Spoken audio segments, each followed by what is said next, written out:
कति नराम्रो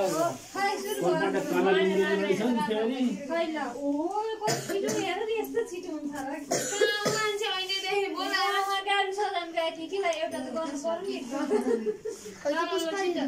माइजू केही भन्न चाहनुहुन्छ भान्जीको विवाहको अवसरमा? भान्जीको विवाहमा अब यहाँ माला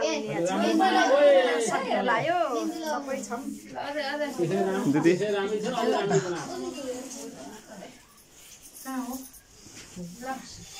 एउटा ल भिडियो गरामै माइजहरू